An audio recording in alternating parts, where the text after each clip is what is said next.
Vamos a dedicar esta sesión a hablar de la aparición de la Virgen del Olvido, que hemos celebrado el pasado 13 de agosto.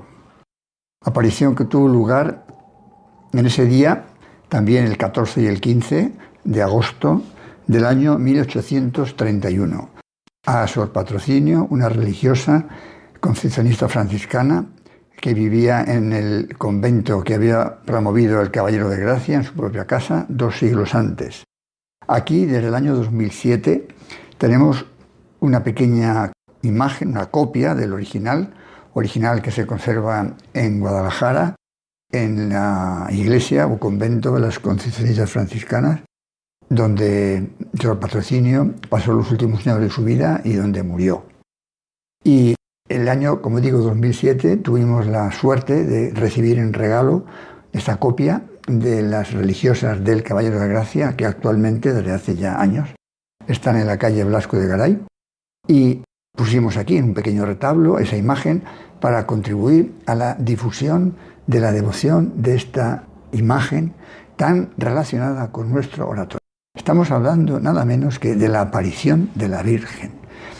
Y uno puede decir, ¿y cómo es posible?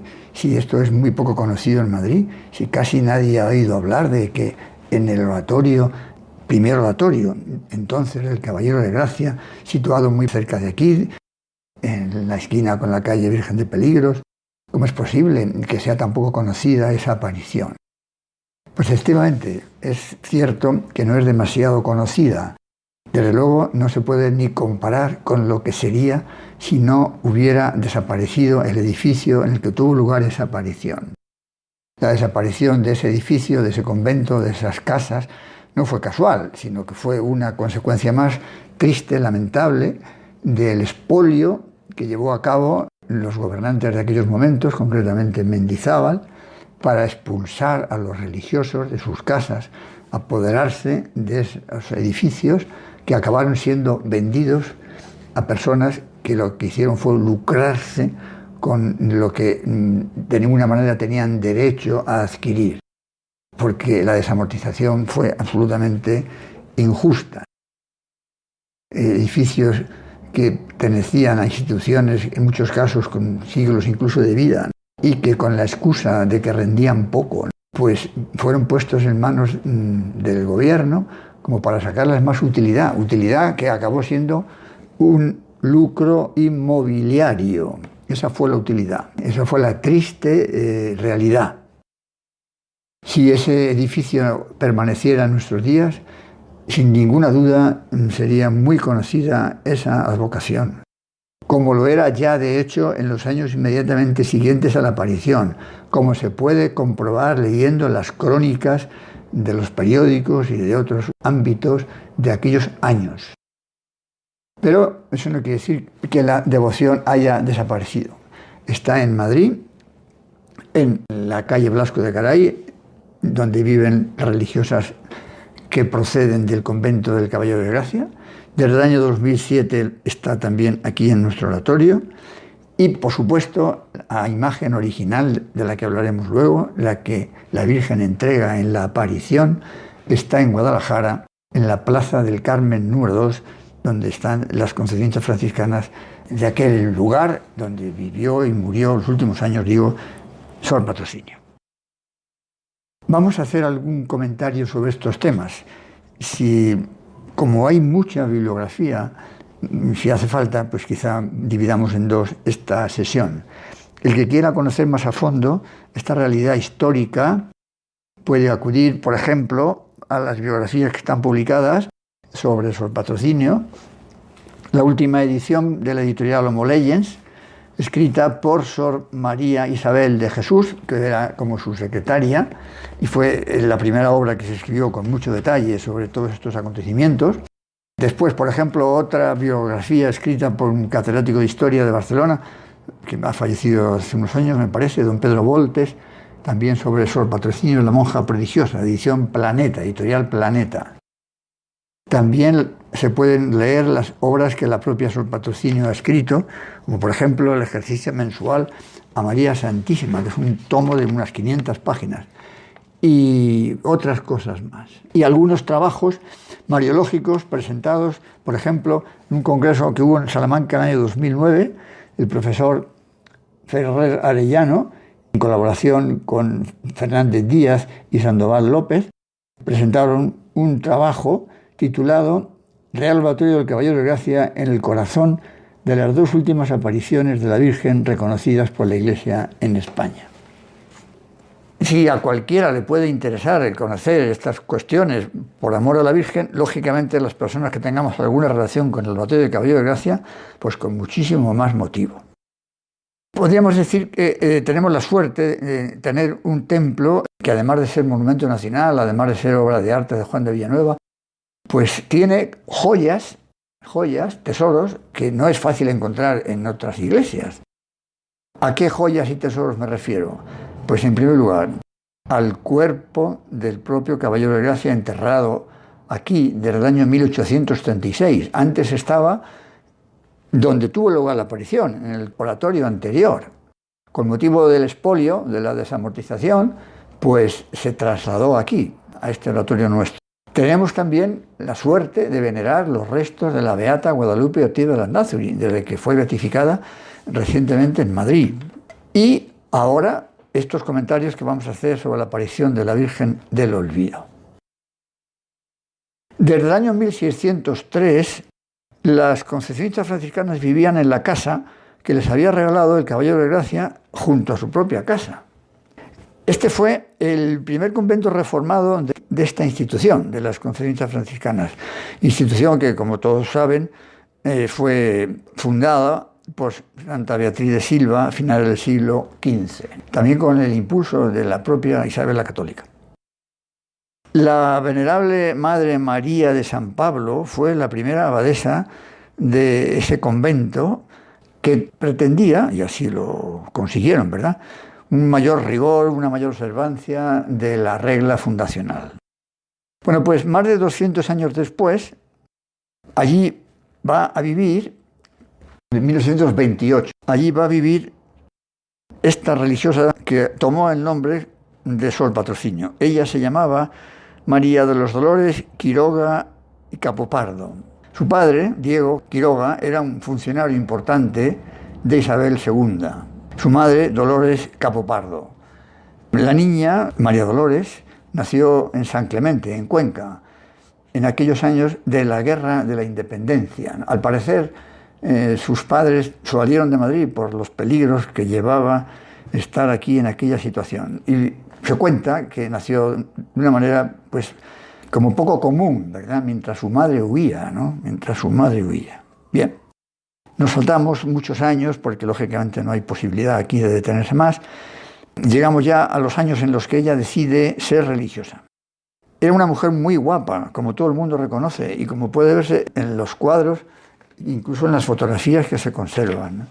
Y su padre, político o funcionario importante, relacionado pues con los ministros y con la corte, pues lógicamente quería que su hija se casara con alguien importante y que fuera un buen partido, que hiciera carrera en este sentido. Pero los deseos de aquella joven, guapa y piadosa, eran otros. Y rectifico la fecha que dije antes de memoria, que me equivoqué, y el 19 de enero del año 1829 ingresa en el convento de Caballero de Gracia. Fue su madrina, la duquesa de Benavente, que era pariente suya. Al año siguiente, en 1830, toma el hábito, ya como novicia, asistida por la marquesa de Santa Cruz, que era la hija de la duquesa de Benavente y que no pudo asistir porque se encontraba enferma. Fue entonces cuando adopta el nombre de Rafaela Patrocinio. Rafaela, para protegerse, acudía al patrocinio de San Rafael. Y patrocinio porque esperaba ser protegida por la Virgen y por su Hijo, por Jesús y por María. Pues muy poco tiempo después de ingresar en el convento, recibe ya los estigmas de la pasión en las manos, en los pies, en lo que podría ser la corona de espinas, es decir, la frente, y en el costado, llagas reales, auténticas, que tuvo en su cuerpo hasta su muerte, el 27 de enero de 1891, es decir, pues con los 80 años que vivió. Tuvo también otras gracias especiales. Sabemos que esas gracias especiales, incluidos los estigmas, en sí mismos no significan santidad. Son gracias que Dios puede conceder, pero en sí mismos no son la santidad, aunque por supuesto pueden ser aprovechados para crecer en la unión con Dios, y en este caso, en el caso de los estigmas, de las llagas, en la unión con Cristo en su pasión. También tuvo ataques muy fuertes del demonio antes de que se le apareciera la Virgen, que incluso pues, estuvo a punto de matarla, tirándola por unos tejados, cosas que se salen de lo habitual, pero que a veces se dan cuando Dios lo permite, ¿no? Bien, la aparición, como les decía, fue el 13 de agosto, que era sábado, del año 1871. Antes de entrar a describir un poquito el contenido de las apariciones, es importante recordar en muy pocos datos la situación en la que se estaba España en esos momentos y en la que iba a estar dentro de muy poco tiempo, para que entendamos algunas de las cosas que Sor Patrocinio le decía al Señor y a la Virgen. España, la situación de España, la situación de la Iglesia en España. ¿Qué eran esas cosas que le llevaban a pedir por la Iglesia y por España? Pues los antecedentes de lo que muy poco tiempo después pasaría. Concretamente, el 4 de julio de 1831 se expulsan a los jesuitas. En ese mismo año, muy pocos días después, en julio también, tiene lugar ya la muerte, la matanza de los primeros religiosos, que había sido predicho por Sor Patrocinio, a modo como de profecía. También en el año 34, 1864, también dentro del mes de julio, se suprimen los conventos que tuvieran menos de 12 religiosos o religiosas. Y el año siguiente, 11 de octubre de 1835, se va a decretar la extinción de los conventos. También el de las religiosas promovidas, fue fundado en este sentido por el Caballero de Gracia. Y dentro de ese mismo año, en noviembre, y en el año siguiente, 1866, la expropiación de los bienes eclesiásticos de aquellos conventos, con lo que antes dije al principio, operación inmobiliaria. Esa era la verdadera finalidad, hacerse con esos edificios y venderlos, y el dinero pues para los que lo compraban o para los mismos gobernantes. En esa situación, el 13 de agosto, tiene lugar la primera aparición. A las 5 de la tarde, mientras estaban haciendo oración, aparece la Virgen, que lleva una imagen con los títulos de Olvido, Triunfo y Misericordia. Le dice la Virgen a Sor Patrocinio que ya no la va a atormentar más el demonio. Le dice que ponga, junto a la imagen que le va a entregar, una figura que represente al demonio atada a los pies, como para indicar que queda sometida a la fuerza que viene de lo alto. De hecho, la imagen que conocemos y las copias que se han hecho en diversos lugares está así, con un dragón a los pies de la Virgen, con una cadena, atado con una cadena. Cuando termina aquella primera aparición, Sor Patrocinio le dice a su abadesa que sabe que ya el demonio no la va a incordiar más y que hay que buscar en el convento una imagen que es la que le ha entregado en esa visión la Virgen. Y efectivamente buscan por el convento y aparece una imagen que nunca nadie había visto antes, que es esta talla pequeña, con el niño en brazos, con una piña en la mano, y además la imagen está cubierta por un pañuelo empapado por la Virgen en la herida del corazón del Señor. Llaman al padre guardián, que era un franciscano que vivía en San Francisco el Grande, para contarle estos acontecimientos, el buen franciscano hace unas preguntas a las religiosas y en esa situación la imagen que estaba delante desaparece.